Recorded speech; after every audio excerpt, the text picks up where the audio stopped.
Feeling so stuck in my head that I forget just about everything my therapist said. Maybe I'm self-helpless. Hey everyone, welcome to Self-Helpless, where science, spirituality, and sustainability are brunch buddies. I'm Delanie Fischer, and details about today's topic can be found in the episode description. Returning listeners, if an episode of Self-Helpless has supported you in some way, a quick 5-star rating or review, if you haven't left one already, honestly keeps this indie podcast alive amidst the big old budget behemoths out there. So thank you for feeding the algorithm a little treat for me. Ad-free episodes are now on Patreon at patreon.com/selfhelpless, and info about some free goodies will be shared in the outro. Okay, it's podcast time. What was your first experience in childhood, or maybe even later than that, that really planted a seed for you based, on the work that you do now? So I think I must have been 17 or 18. But my mum messaged me and said, "Oh, there's a lovely new neighbor a couple doors down. She's got these twin boys and girls. I think the boys were like 2 and the girls were like 5 and 7 or something. And she's from Scotland, but has moved here, and she lives on her own because her husband's living in Singapore, working, and she needs a babysitter. So I said you'd pop around, and I was like, okay. And so I bounded in, yeah, it was one of these moments where I like clocked eyes on her, and like we knew each other. It was the weirdest thing. And she would have been, I think she must have been late 30s then. So it was like huge age gap for that age. Yeah. And anyway, I like sat there around the dinner table. They were eating like scones and tea or something. It was very kind of like English Scottish for an Australian. I love it. And yeah, and then that night, I remember looking at her bookshelf on my way out, and I saw Louise Hayes's "You Can Heal Your Life," which my Yeah. publisher is Hay House, which was Louise's publishing house. Wow. And I was like, "Oh my gosh, like you're into spiritual stuff too?" And she was like, "Oh yeah," and we just like chatted. I ended up not going home straight away, and she pulled out her tarot cards and says, "Have you worked with tarot cards yet?" I'm like, "No." And I'm like, "Could you give me a read?" She offered to give me a reading. I'm like, "Oh my God, yes." And so she did. And yeah, we became inseparable after that. So I would like babysit her kids, and then we'd do readings for each other. And she actually ended up being my bridesmaid at my wedding, like 20 years later or something. Not Wow. quite 20, must have been like 15 years later. Yeah. And so she gave me my first tarot deck. And then another woman, I swear I've had all these like older women in my life. It's very interesting. Interesting. I had one of my ex-boyfriends, he actually passed away very unexpectedly. And I ended up going like meeting up with his mum, and she took me shopping, and she bought me my first oracle deck. So yeah, there's like these moments Interesting. along the path. Yeah, Yeah, yeah. I am so curious about this shift for you between being somebody who really enjoyed all of these things, right? Decks or tarot cards, or so how did the shift go from somebody who enjoys that and is interested in that to somebody who is actually practicing this in a professional way Mm. or creating things in a professional way? Where did you get that confidence? Where did the shift happen? Anything that you want Mm. to share about that? That's a cool question. So I've always seen myself as having like there's two parts of me. So there's the mystic. Well, I don't like the term spiritual teacher because I think like the more you know, the less you know, Yeah, guide maybe. But great yeah, point. so the spiritual mystical part of me, and then the creative artist part of me. P.S. I am a big believer in the awakening process never ever ends. There's like so many different parts to it and chapters to it. But when that first happened, like spirituality and really just like asking questions really became my passion. I just loved it. I couldn't get enough of it. But I didn't know anyone in my life who was, besides like religious. Like my family was loosely religious, like as in like we'd go to church. My grandma was religious. Although I did talk about spiritual things with my grandma. She was the one person who I really spoke to. And so she was the most religious, but also the most open-minded. Mm. And so, but besides that, it was like really weird. Like all my friends at school were like, that's really weird that you're like into that stuff. Like, yeah. Mm. Just wanted to know more. I love like looking through secondhand books on like particularly like of ancient wisdom, like particularly the Yeah. Hindu tradition. I would just like spend my pocket money on those secondhand books. Yeah, loved them. I ended up getting a job as a creative in advertising. So my job was to come up with ideas and write like headlines and stuff like that. Yeah. And when I knew career was like I was really ambitious and I wanted to like make something of my life. And so I moved to London because it was like a bigger city. And yeah, I had this affirmation I would write over and over and over again, which is I have a job only I can do. My creations inspire people all over the world. And I would write it out over and over and over again until I believed it. Wow. And eventually I did. I definitely didn't believe it at first. But I knew that there was like something that I came here to do. And I really wanted to find it. It really stressed me out. But it wasn't until near my late 20s where I would wake up in the middle of the night and be like, oh my God, I think that this career, this, which was to me like everything, it's everything I'd poured myself into. I Yeah. don't think it fits my soul. And it was like a really difficult period because I had worked so hard and I had almost like made it to this, like I wanted to be a creative director in London. That was my goal. And then it did happen. And I was like, this is not what I'm meant to do. Yeah. And so what I ended up doing was I kind of looked to the side and like I'm like, what do I love? And I'm like, oh my God, I'm like fully qualified in this passion that I've got, which I never consciously thought that I was doing for that reason. And so it was at that point really where the paths merged. They kind of wove together. At first I started my business uh I was going through a real rock bottom time. I think that actually made it easier because I'm like, what's the point anyway? I might Yeah. as well go for Like it, you know. nothing to lose. Yeah. Yeah, exactly, Yeah. exactly. So I did that, and so I kind of set it up a little bit more traditionally in the sense of like I was doing one-on-one sessions. I was doing I studied various different parts of like mystical arts and intuitive arts. But then but I gave myself actually because I essentially rode two surfboards for a while. Like I was working part-time in my previous career and then pretty much full-time in my new one. Um, and yeah, so I did that for a little while, and in order because it felt like such a big risk for me to just leave the career because it's like, how do I know this is going to work, and what do I say to people, you know? So I had this Right. elevator pitch that I said where I was like, oh, you know, I've always had a dream to write a book, and so I've got this opportunity. I'm not married at the moment. I don't have kids. I don't even have a mortgage or anything like that. Like I've saved up this money. I'm going to give myself 6 months to go for my dream and write a book. And so that Yeah. was really helpful because it was like people saw me as a creative and a writer. And so it felt like the perfect bridge. Yeah. And yeah, so that was my kind of like escape plan. And I mean, I had been working on that book for a very long time. But when I did leap, it like the energy that I think had been backing up for such a long time, I was definitely met with everything that I put in, which was amazing. And but I'm a very hard worker, so I don't want to like say and it just happened because like I was really showing up. Yeah. But yeah, so once I started doing digital offerings and things started to grow, I started being like, actually, I don't know if I want to do one-on-one work.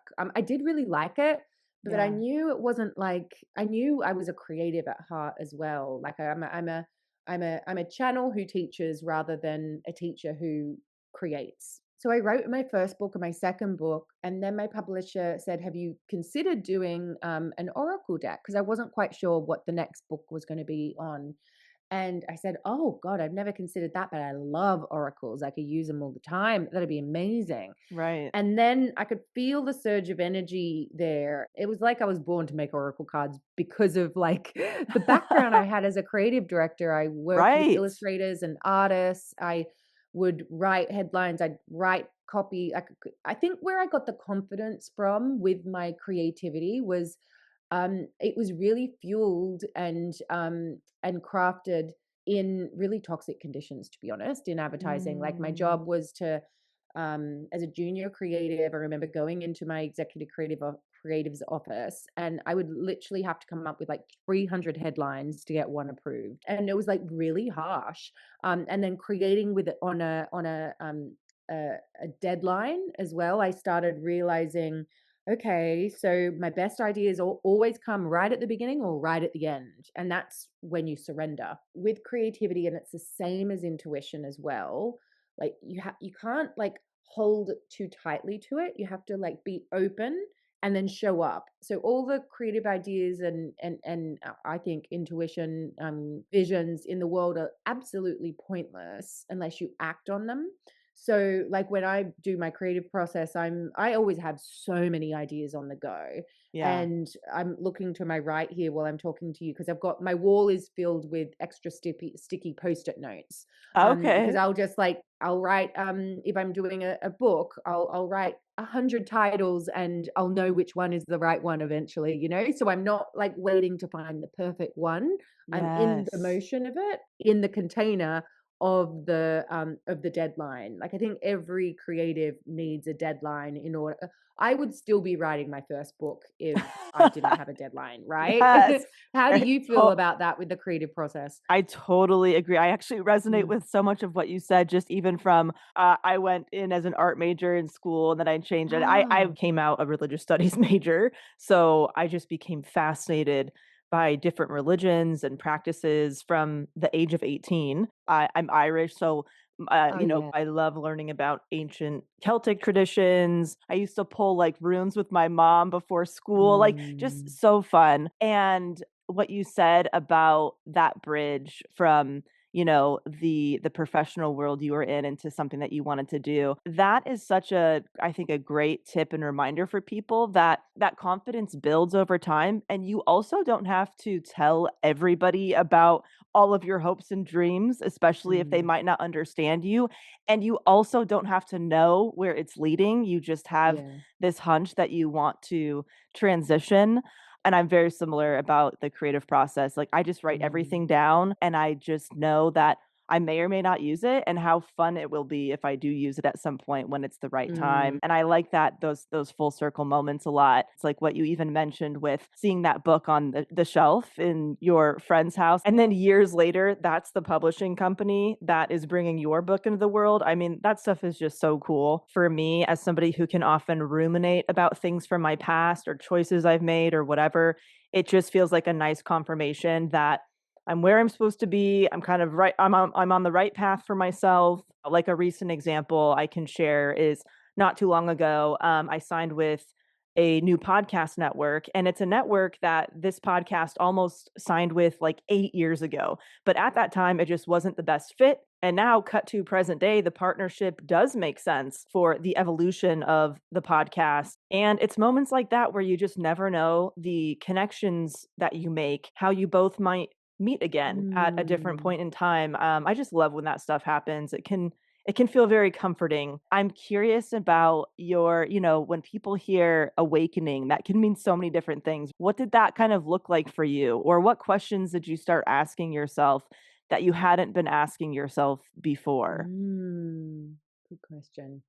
Um, there's different types of awakening that you have, right? And so the first one that I had, I would say it was more than anything, it was like an awakening of the mind, or like the concept of reincarnation, for example, or what happens when you die. Has our soul experienced elsewhere? Learning about law of attraction, that was incredible. Like your thoughts can create your reality.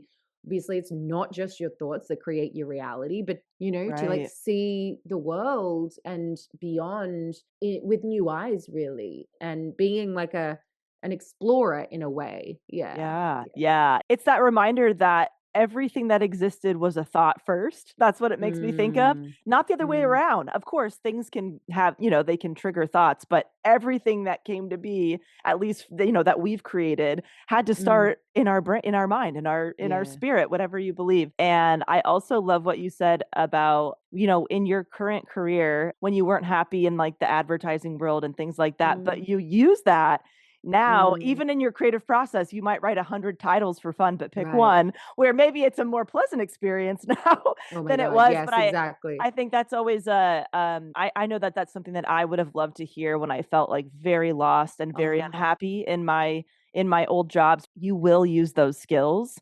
And yes. just the belief that you're collecting these skills for a reason and they can all come together really beautifully for you and something that you actually feel passionate about. I know that's something that would have made me feel more comforted, because I definitely Mm, have experienced that too. So, mm, this power of belief, I'm so fascinated by it. There's so much data now that proves that our belief in a higher power or daily practice can improve our well-being. It can calm our nervous system. It can do all of these things. Or just the belief in something positive. I mean, you can believe in, mm, that flowers are your higher power, whatever that is. And then, of course, the opposite can happen. If your belief, whether spiritual or otherwise, induces fear or guilt or shame, it can have the opposite effect on our well-being. So I would love to know just your perspective on the power of belief, mm. and maybe if there's a certain study or something that you learned about early on around how important beliefs are that made you kind of committed to figuring out what your own Mm. was. I think the thing that like really shifted things for me was when I began studying intuition and the different the rational mind and the intuitive mind. My teacher at the time in my 20s was Sonia Choquette, and she introduced me to a quote by Albert Einstein, who said the intuitive mind is a sacred gift, the linear mind or the rational mind, it's faithful servant. But Oh, I love that. we've created a society that dismisses the gift and worships the servant, to not see intuition as like this like whimsical thing. Rather, it's like, as Sonia would call it, a superpower. And with my background in creativity, I think it's exactly the same thing. So I started noticing what my intuitive mentors and creative mentors were saying. It was basically the same thing, you know? And I think the Right. thing that has like transformed my life more recently is really our connection with nature, and how if you look at nature, there's clearly some kind of intelligence within Right. all of nature. I would argue that it's actually us thinking that we're separate from nature that holds us back the most. How could we? And I think it's A Course in Miracles, and I'm not going to get the quote right. I'm going to paraphrase it, but essentially, it's saying, you can either rely on that greater force that governs everything, or you can rely on your ability to control things. Like, what do you think is going to be more powerful, like the thing that causes the whole planet to spin, or Right. your rational will? It's like, oh my God, yeah, that really So changed good. my whole belief system. Yeah. Those are so good. Yeah. Is there a certain belief that you no longer hold, whether it's spiritual or otherwise, Mm, just because it doesn't resonate with you anymore, or you maybe had to let go of a belief to feel yeah. more connected to yourself? Because of, I guess, me growing up in the West in a capitalist patriarchal society, I saw things so individual. Yeah. So I was like, I am called to do this, rather than seeing us all as kind of like cells of one organism. Or another analogy is like we each have a note to share in a greater song. And so it's not like one person's responsibility. It's not individual, it's collective. And the Mm. moment that we think it's individual, or we think someone else should do something. Like we think we know someone else's path more than them, is like we're getting it all wrong. The Yeah. other thing that I have changed my belief on is I used to resonate with the phrase "a new earth," and I know why I did, but I just can't even say it now because it's like the earth doesn't need to be new. Maybe it needs to be renewed, but it knows how to do that. It's Yeah. us. Like we need to wake up, you know? The Right. earth does not need us to survive. We need her. So yeah, that's another thing that is definitely has shifted within me. Yeah. Yeah. If you feel solid in that belief, is there something that is still a big question mark for you? Or Mm. the fact that you believe that we're all connected, is that enough? And the question marks that might exist don't even matter because of that belief that you have. Who is the person in your life that's the hardest to shop for during the holidays, birthdays, really any time of year? I have been told that I am actually that person. I'm a minimalist, so I like quality, functionality, something that's ethically sourced. When I purchase a new gift for myself or someone else, I prioritize all of those things as well, which is why I love Cozy Earth. They have incredible everyday essentials like comfy loungewear and bedding. I have their bamboo stretch knit pajama set in one of my favorite colors, olive green. It is the softest thing that's ever touched my body. Cam and I are obsessed with their bamboo sheet set. They are 100% viscose from bamboo fabric, so it's very breathable. These are such practical, thoughtful, high quality gifts that can be enjoyed every day, all year round. Seriously, we spend at least a third of our lives in PJs and in our bed. Sometimes more than a third of your life if you're a homebody like me. Cozy Earth also offers a 100-night sleep trial, so you can try their sheets out, and if you don't love them, you can return them hassle-free. Trust me, you will not want to return these things. And they also provide a 10-year warranty. Black Friday has come early at Cozy Earth. Right now, you can stack my code HELPLESS on top of their site-wide sale, giving you up to 40% off in savings. These deals will not last, so start your holiday shopping today. I personally like to get my shopping done early. And if you get a post-purchase survey, be sure to mention that you heard about Cozy Earth on Self-Helpless. Wrap the ones you love in luxury with Cozy Earth. Okay, so one is free will. Oh, I yes. I am starting to wonder how much of my path was planned. Like even just me with my publishing deal with my publisher, I knew that I knew that was going to happen. It's just like I had to act to let it happen. But yeah, I'm wondering how much is, and I'm not saying that like don't do anything because like I'm so all about action, but I used to think free will was a bigger thing that I am questioning now. Ooh, so juicy. I love it. Yeah, that is always such a big one. And I would love your perspective on, there's a belief out there that if you are still seeking information, if you're still wondering about what this is or your purpose or whatever it is, there's actually like this Oh. this negative belief about somebody seeking more information and enjoying that. I mean, Mm. how do you respond to that kind of, well, I figured it out quickly and I don't have to seek anymore, and that's that, and this is the only way belief system?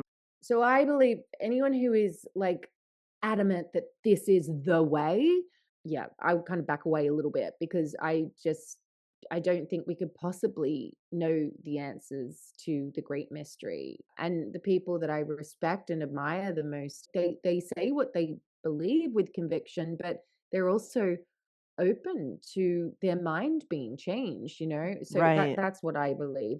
If you shut yourself shut yourself off to that part that you could be wrong or there could be more, that Mm, you're mm, also cutting yourself off with other people and connection in the mm. same way.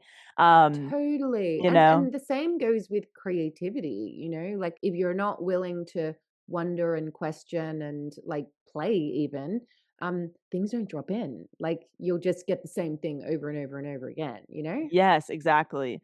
What kind of rituals do you have that are pretty much a staple for you? Well, it's changed quite a bit since being a mum. I've got two young kids. It Okay. used to be like a very disciplined morning practice, which has not happened barely at all since I had kids because I don't wake Yeah. up on my own. I'm woken up. I really need to watch out for using my spiritual practice to receive inspiration to create, I have to make Oh. sure that I'm doing it to be in connection with God or goddess, to have that intimacy, to fill myself up first. If I do that, the inspiration always comes. But yeah, when I get really busy, it's easy to be like, oh, I got to write something today. Let me meditate. But Ah, it's at a yeah. cost of like not being filled up myself, like meditation. But for me, meditation, it's about like receiving. That's what I do, energetically receiving or laying on the earth and like regulating with the pulse of the earth. Walking in nature as another one, journaling is another one. But the thing that I find that is the best for me, there are times in my life I wish I did this more, which is dancing or some kind of movement, moving my body.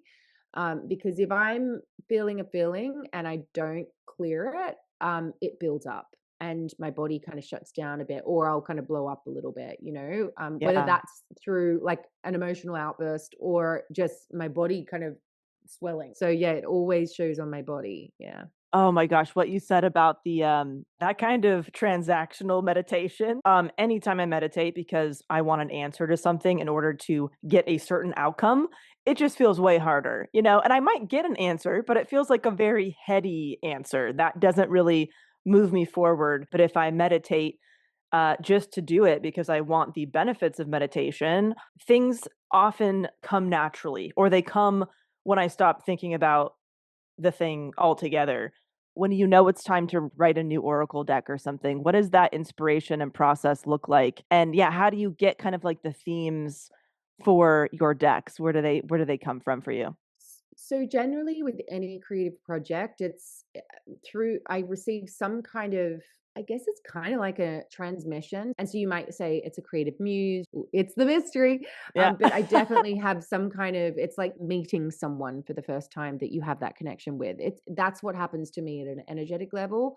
And sometimes that can happen like in meditation. When I visited the Chalice Well here in Glastonbury, way before I lived here, the phrase "Rise, Sister, Rise" came. Now, I was still writing my first book and I wrote that poem, and it was actually the last thing that I wrote in that book. I remember calling up my Interesting. editor and saying, hey, I think maybe this book should be called Rise, Sister, Rise. And she's like, no, no, no, that's your next book. It was like the energy came as I was completing. And that doesn't always happen so like perfectly like that. Often the decks are connected to the books. Like Work Your Light is connected to Light is the New Black. I'm very visual, so it'll be mood boards, concept. I'm really clear on like how the deck is helping people, and it's all about the energy. For my oracle decks, I think why I love creating them, obviously I love beauty and creativity and working with artists, but I think the transmission's easier to get through with decks because of the Mhm. visuals. And I think also you're able to be a little more mystical because you don't have to be literal. So a lot of the decks, like you and I are talking right now, and behind me I've got a piece of artwork which is from my second deck, the Starseed Oracle. The card is called "Fall into My Arms." Now that image is based on a mystical experience I had that completely changed my life. And in my book, Your Oh, Soul How to Dream Your Life Is It, the first chapter begins there. So it's just one card. And there's several right. different cards in my deck that are based on these like spontaneous experiences I've had, or yeah, connections that I've had. I don't need to explain that, but it's Yes. coded in there. It is so So cool cool. how it's all interwoven. You can Yeah. have an experience or create an image that you then use years later. I Yeah. just I love how it all connects. It's like this collapse of space and time, Yeah, and fully. in all your work, which is really cool. Is there a way that you use cards or decks in a way that might be considered unconventional? I know, some people might, pick one and read it or shuffle it up, or is there a way that you use them, or is there certain questions that you ask when you do your own thing?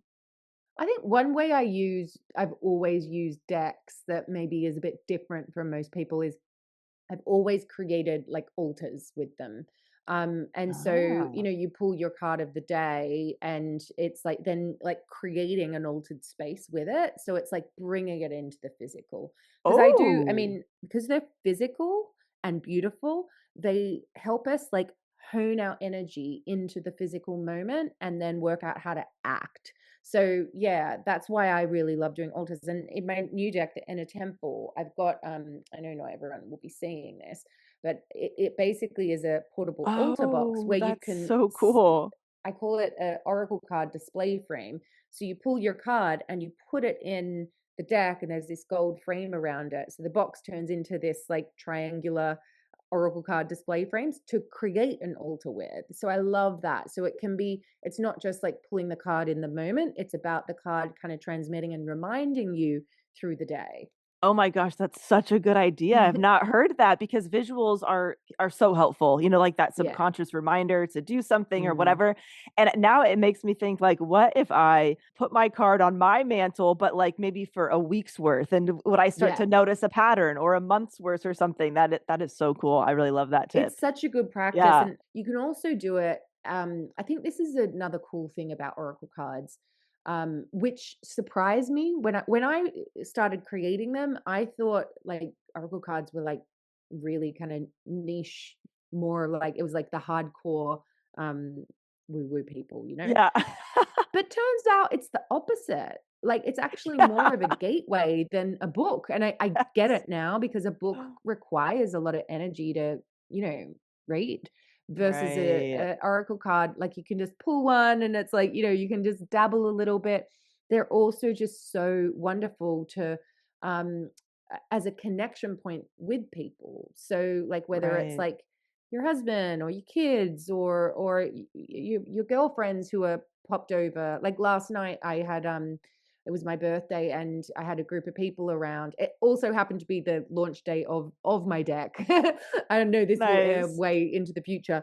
Um and so we had it out, everyone was looking at it, and we each pulled a card, or I pulled a card for everyone.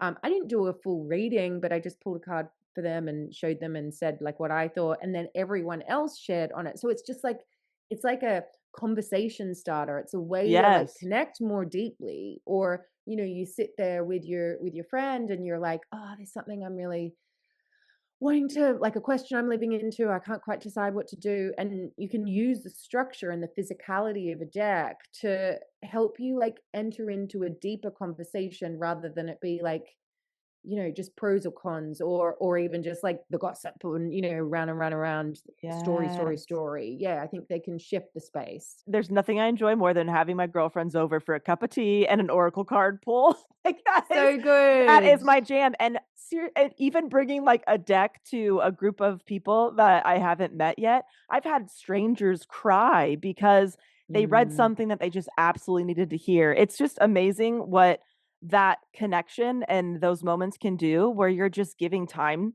Everybody's giving time and attention to each other. And then yeah. on top of it, like having this as a tool is just so cool. And I've experienced those Mm, really mm, interesting conversations because of it.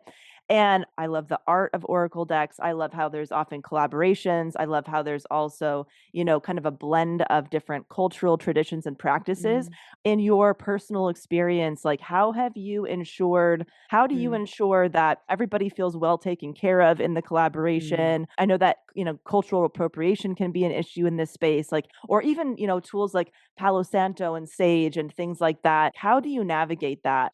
Representation is super important. Right. And it's a lot harder to like not go stock photography because we do a more illustrative style. So yeah, Right. it's like you got to have genuine relationships with people. I also Right. want the people in the deck to like hold something.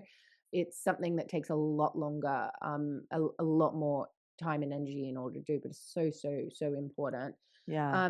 If I just use the example of my deck, the Ancient Stones Oracle, it was a really interesting one because ancient stones being like a stone circle. We could go everywhere with it. Could be temples. It could be, were they all around the world? What do we do? So what we ended up Yeah. deciding with that was I really felt strongly that I wanted it to have a strong Celtic ancestral like a background, because to me that Yeah. deck really does, it's an ancestral deck, it's an ancient wisdom deck. Stones obviously are way older than we are. They have seen civilizations like us come and go.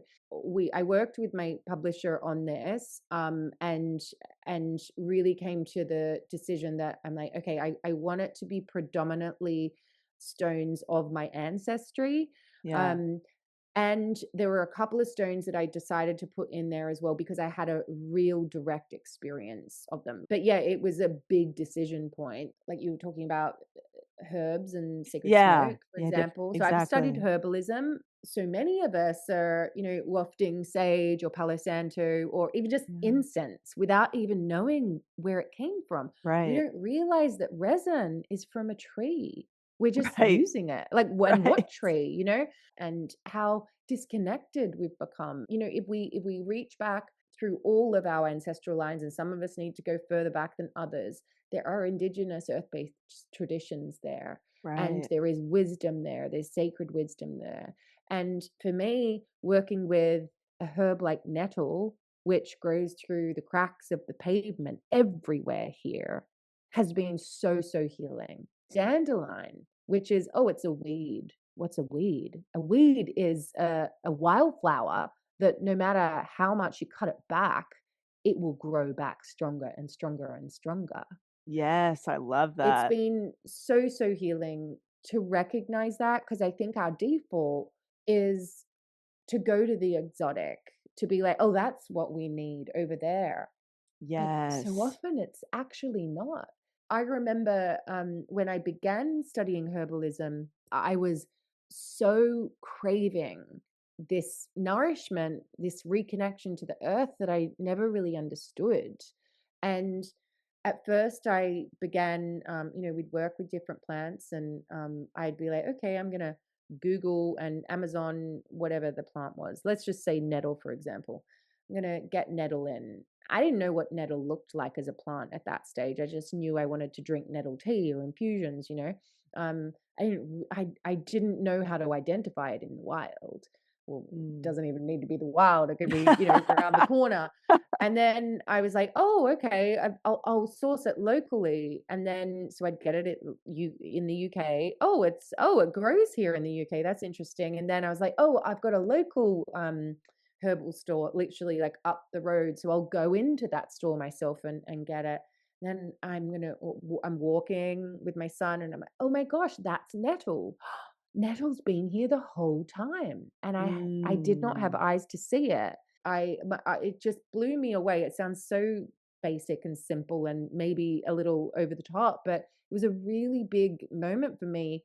This one morning, I went out to go on my normal daily walk, and I opened the front door and I stepped over the front step, and I saw nettle growing through the crack of the pavement right at my front door. Oh, I'm how like, funny. oh my gosh, I've been like It's getting everywhere. this scent over, like, from not the other side of the world, but I've been like ordering it online, so Yeah, disconnected to the medicine that's right here under my feet.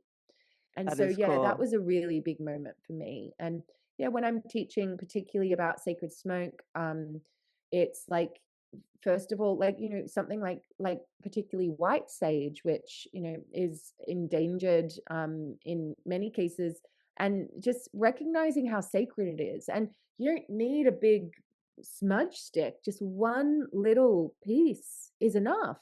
Acknowledging the sacredness of it, and acknowledging, particularly if it's not of your tradition. I mean, we have sage here in like the druidic tradition uses sage as well, but Mm. particularly the white sage, like acknowledging what the land is, acknowledging the peoples that is sacred for, but also recognizing maybe there's herbs of your ancestry or your lands where you live that are just as sacred, but you're overlooking.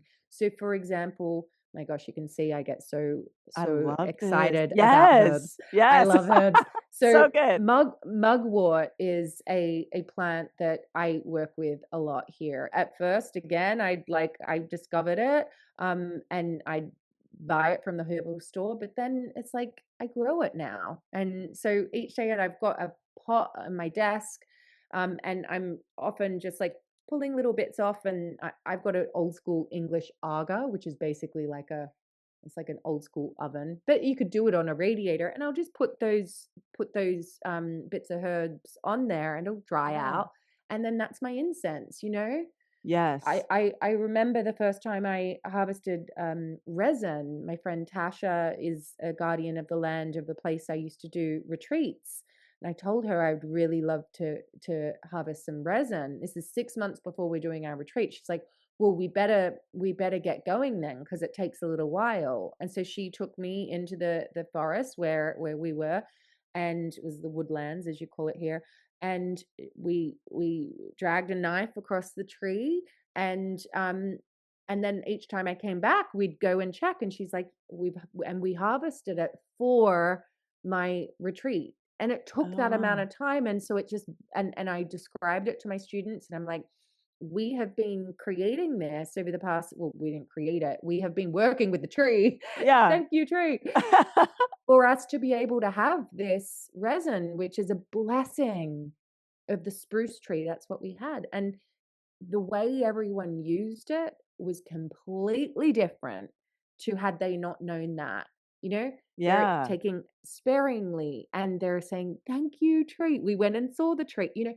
And this is, I think, in our modern world, we're just so disconnected Yeah. from the source, but we are starving for the connection with the source. Yes, it's such a great tip to go inward and learn about your own lineage and yeah, we see it. Somebody described it once on an episode of we see something and we go, "Ooh, pretty. I want that." Right? And it's like we just collect I all want to these different take, I want to take yeah, this, I take this. conquer, yeah. And like you said, if you do your own research around your ancestral roots, you will learn something cool and probably feel more connected to it. Like for my honeymoon, my husband and I went to Ireland, and for part of our trip, we actually stayed in the neighborhood where my grandfather grew up, and we had coffee at a cafe where my great aunt used to work, all these different things, and it just added another layer to those experiences and made them even more special. There's so many things that you can do now, online DNA tests to find out about your origins and stuff. And that can just be a whole new fun hobby and experience to get into. Yeah. And Yes. I think that's such a good reflection too for answers are not outside of us, they're inside of us in a lot of Mm. ways where we don't have to outsource our power to other things or people or whatever it is. It's that like constant of going inward and checking in with yourself. If you have one more thing that you would like to share, like something that we didn't cover that you think is important for people to know, and then where can people, of course, find you, your books, your decks, all that good stuff? Off this last conversation, the thing I would say is, because that can feel a bit complicated to be like, oh my God, I have to go and like make resin. Like, you don't Yeah, have to do that, right? right. So let's like break it down and make it super practical. My invitation for us all, myself included, is to just notice nature around you, notice the seasons changing. And instead of like just glazing over what's around us, um, perhaps there's a tree that you want to know what the tree is. I've got this Yeah. great app. I love it. It's called Picture This. And you can take a photo of a plant in nature. It's not always 100% accurate, of course, but it is very, very good. Take Yeah. a picture of it, and it tells you what the tree is, it tells you what the herb is, tells you what the flower is. So then the next time you pass it, say it's like, I don't know, it might be in your garden, or it might be on your way to work where you get the bus from. You can, instead of just like not even noticing that tree, you can be like, or that herb, you can be like, or the weed, hey nettle, how you doing? No, you don't have to say it. You might sound like a crazy person doing it, but you can, like, you're witnessing nature, you're seeing nature. And I swear, when you do that, something within you will be seen as well. So that's what I would say. Ooh. Just be in, treat nature almost like you do if you've met a person. You'll introduce yourself, or you'll say, hey, what's your name? And just be curious. It sounds simple. It is life changing. It just forces you to be present, and there's that respect for nature too.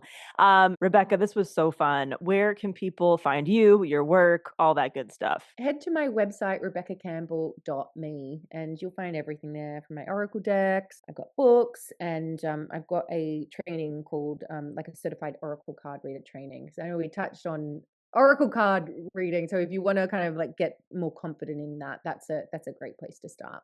Thanks for hanging out with Self-Helpless. Feel free to share this with someone who could use it, and you can binge related conversations linked in the show notes. Ad-free episodes are now available on Patreon, and because I'm practically allergic to social media, the best way to get notified about new episodes is to subscribe wherever you get your podcasts, or join the email list at selfhelplesspodcast.com, where you will also find some free goodies like a watch and read list and the quote buffet. All right, love you big time, and thank you so much.